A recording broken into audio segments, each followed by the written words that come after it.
You got it, man. Tässä jaksossa harjoitellaan hyppimisen perusteita Sam Stansfieldin opastuksessa. Wow! Jesus!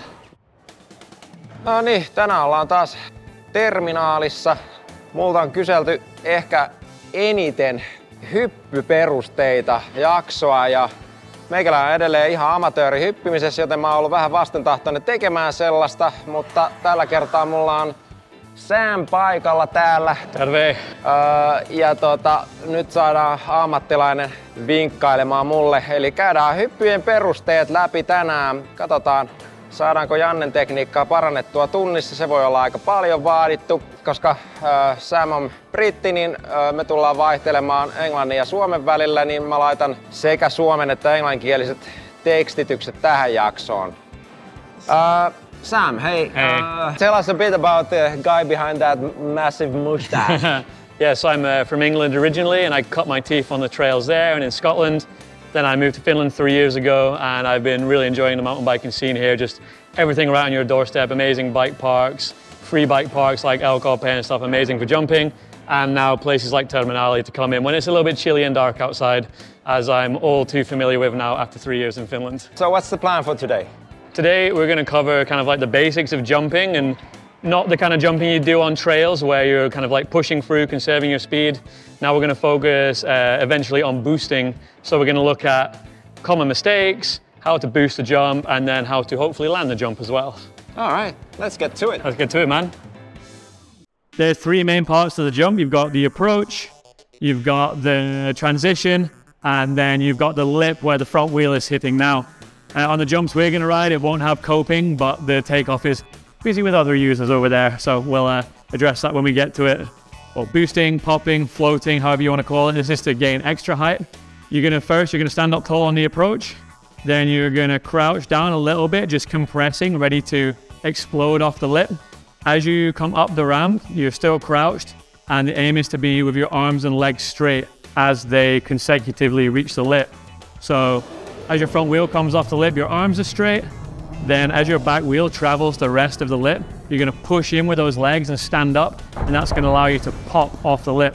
Then once you're in the air, you want to maintain that nice neutral balanced position. To stop the bike from falling away from you, you can just dip your toes a little bit and pull back on the pedals, and that's going to help keep the bike tucked up underneath you. When it comes to landing, you're going to want to angle your bike to match the angle of the landing. You can do that by, moving yourself forwards on the bike. You can push your arms forwards, just get it to roughly match the landing. You want to use as much landing as possible because that's what it's there for. And ideally you would land ever so slightly nose heavy. That's going to allow you to get control over the steering again more quickly and allow you to be in control as you approach the next feature. So there's a few common mistakes that people make when they're first starting to learn to jump. The first one, and probably the most common, is people will do a 2-wheel bunny hop when they're going off the lip of the jump. So as they're coming up the transition, they will pull the bike away, both wheels at the same time. That's going to throw you off balance. You're not using the shape of the jump because the jump is there to help you get into the air, and you're not going to have a fun time. The next thing you can do on the takeoff is when people aren't prepared for it.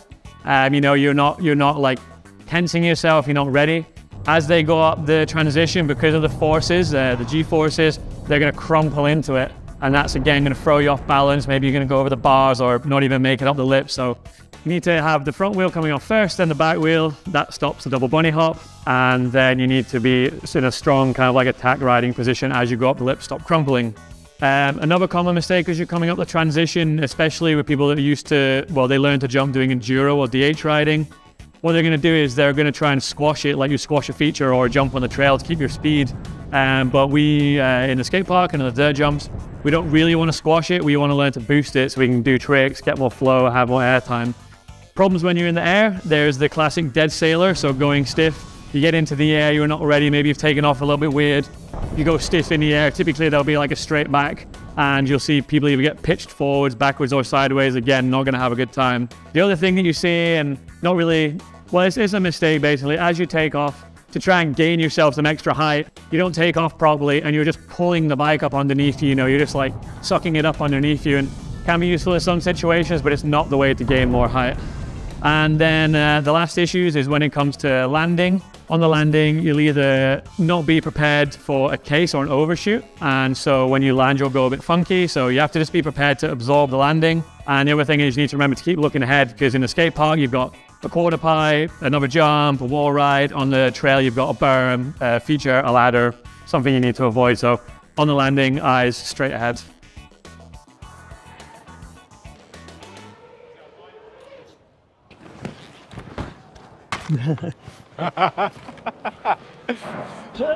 That's Committed the magic, yes. Oh, that's why you wear a helmet as well. Can you explain why that happened? Yeah, that happened because I was kind of like stiff and, well, both like rigid in my back and loose, too soft in my arms and legs as I went up the lip. And my arms kind of got crumpled and absorbed in the front. That meant I pitched forwards. And so, you know, then your weight starts to go forwards. That combined with the time in the air, you know, allows you to keep rotating forwards. And then in this case, the softness of the bag, it absorbs a little bit, and so you keep going there as well. Tähän väliin haluan kertoa, että pelkkaa.alamakea shopissa on nyt aivan uusia käsin piirrettyjä designeja. Näitä saa huppareihin, teepaitoihin, teknisiin paitoihin, mukeihin ja niin edelleen. Nappaa itsellesi jotain siistiä ja tuet samalla tätä kanavaa. Kiitos ja nyt takaisin hyppimään. No niin, nyt on katsottu Samilta malliesimerkit erilaisiin hyppyihin ja katsotaan sen jälkeen, että missä tilassa on Jannen hyppiminen. Katsotaan, saataisiko me sitä teknisesti eteenpäin. So my usual way of jumping has been like, just push through. Yeah, absorb it, keep your speed. Keep your speed, Yeah. make it not scary. Yeah. And now I'm way more interested into kind of enjoying some airtime also. Absolutely, hell yeah. And I feel like I kind of know how to do the rigid push against when I'm on a small jump with a small bike, and kind of lose it the faster or higher I go. So let's see if we can figure out where it's at and how to push that. Yeah, we'll take a look at your body position, your timing, and we can go over it and compare it. Perfect. Sweet, let's get at it.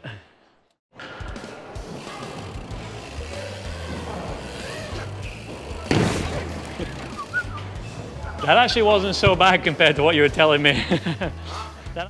All right, so that was a sick first effort. Like, you were surprisingly close to being right there already. Just a couple of little things to focus on. As both your arms and your legs were leaving the lip, they were still a little bit bent, which means there's still some force, some energy you can get out of it and turn it into height. So now you're going to focus on really pushing in, and by the time you're coming off the lip, arms are extended, legs are extended. And you can also get a little bit more out of it by just getting your weight a little bit further back. You want to have your weight over the rear wheel, like the pivot point. The further back over the rear wheel you are, that's going to induce like a backwards rotation. The further forward you are over the front wheel, that's going to induce like a bit of a forward rotation.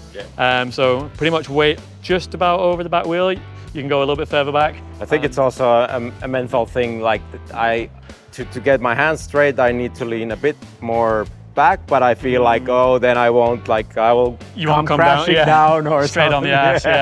It never definitely happens, but it's kind of screaming in my head. And if it does happen here, you've got the airbag. That's what it's for. You can just land on it. But I reckon you got it in another few tries. Let's try it again.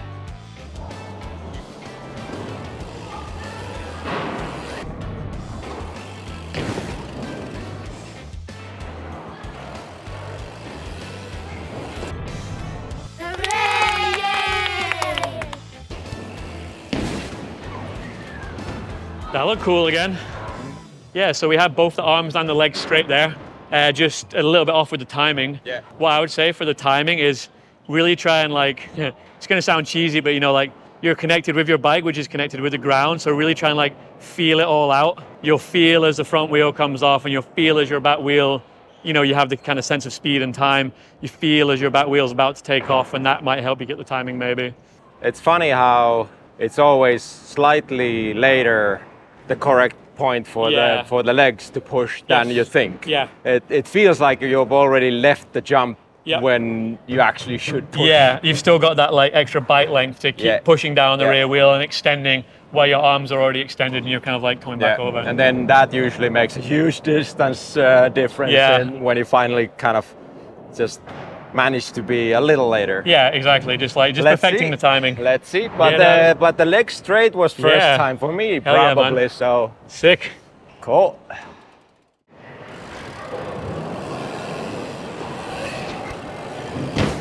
Whoa! Heavy one. That's what the airbag's there for. Yeah, but I feel like I'm heading upwards, not forwards. Yeah, it's good. With the new ones. Let's review.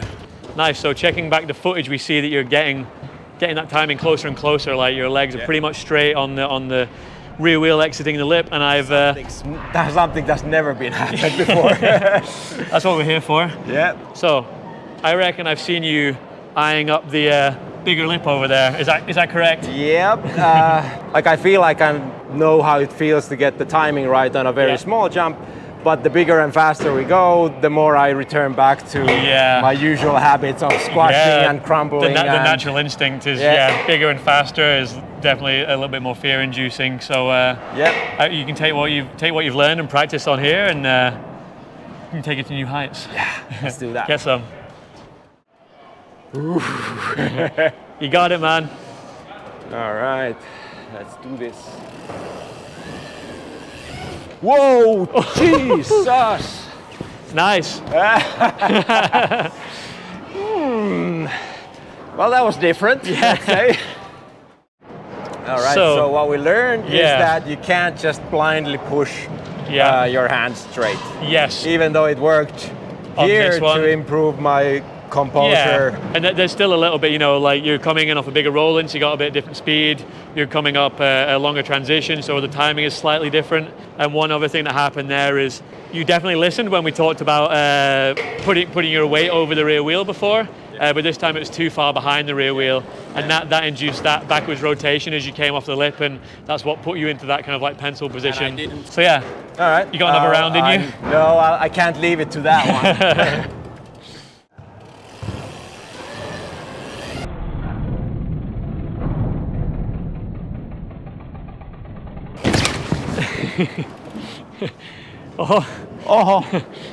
Foot is okay, didn't get trapped in there. It's a long way to fall down out the sky. It is. I also think I broke my handle grip. It snapped on the landing. Snapped the collar. Oh, moto grip now. It's moto grip now. Leikki loppu tähän, koska meikäläinen mursi gripin viimeisessä hypyssä, mutta mä oon itse innoissani. Sain hommaa eteenpäin enemmän kuin mä odotin tunnissa saavani. Thanks a lot for you're most welcome. That was perfect. You're a great student and a fast learner. From my perspective, it looked like you made quite a bit of progress just in an hour session or so. Now it just requires repetition. Jos teitä kiinnostaa yksityisopetus tai ryhmäopetus tai muut ajotaidoissa, niin mä pistän Samin yhteistiedot tohon videon kuvaukseen. Ottakaa yhteyttä, kyselkää. Ei tarvitse kaikkea keksiä itse, kun saa toisen katsomaan ja antamaan vinkkejä. Se on erittäin jees. Jos katsoitte tänne asti, pistäkää peukkuu vielä videolle ja nähdään taas ensi kerralla.